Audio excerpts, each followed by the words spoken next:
There are several ways to wear a fursuit. Today we will look at what each configuration does to the people around you and to yourself. Hi, I'm Artes, and welcome to SocioFur.exe, Sociology Inside the Fandom series. And what we are going to talk about today?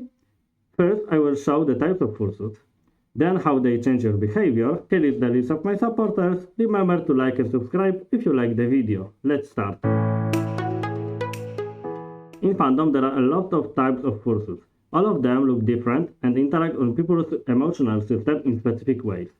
Let me show you some of most common styles of fursuits before we can start discussing about their emotional link. What's interesting to announce is that in fandom, popular opinion is that fursuit starts from head.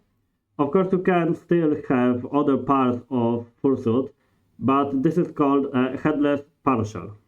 For some people, it's not a fursuit in its definition. We have many styles of making fursuits. Most common of them are tuny, probably most common style of fursuits, realistic, used more on characters that are surely related to animals with their fur and patterns, kimono style of making fursuits from Japan with very big eyes, and they just look very cute. We have also monstrous type of making suits, which is shown by wide open mouth, some multiple eyes, generally something more creepy. Also, we have category of naming fursuit by how many parts of it you have.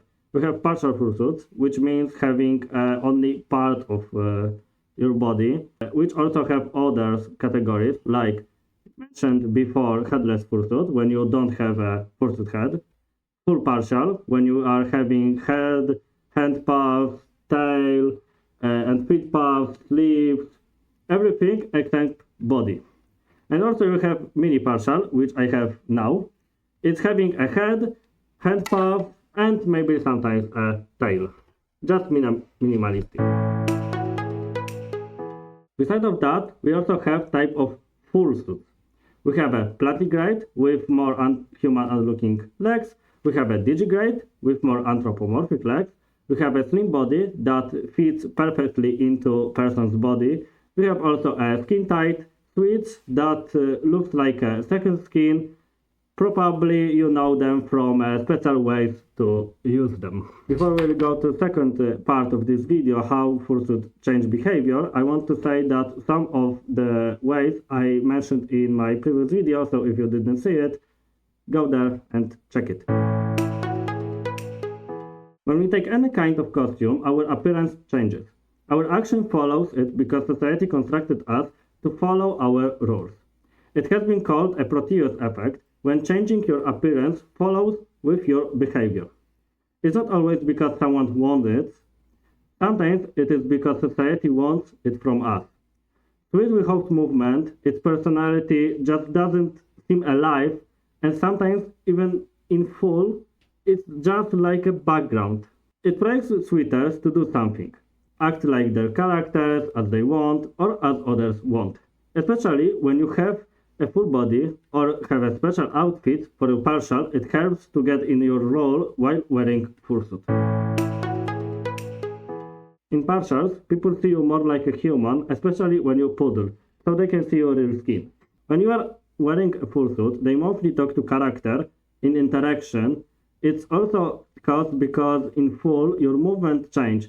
You have much more kilograms on you, your movement is restricted, and while fursuiters are walking differently from outsider's perspective, it looks more synthetic. Fursuits brings more attention from their uniqueness, which comes from having much less fursuits than partials in fandom, but also because fursuiters can react more like their character.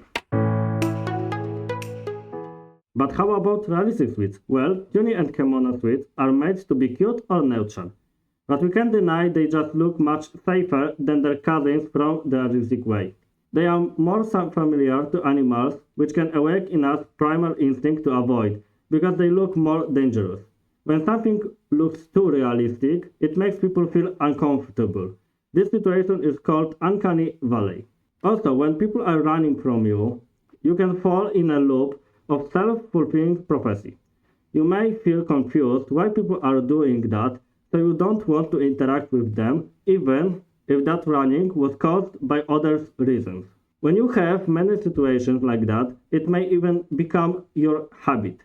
And that theme works also for every kind of fursuit. So, fursuits reshape how people see us, but also how we act. In partial, you feel more humanic. Maybe we can say that in some way you are between being yourself and being your persona. Meanwhile, in a fursuit, you mostly play a role of your character. We can end this part with a line: if you want a conversation, wear partial.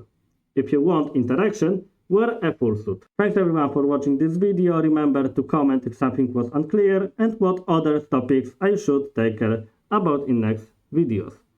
Here is the list of my supporters. Remember to like and subscribe if you like the video.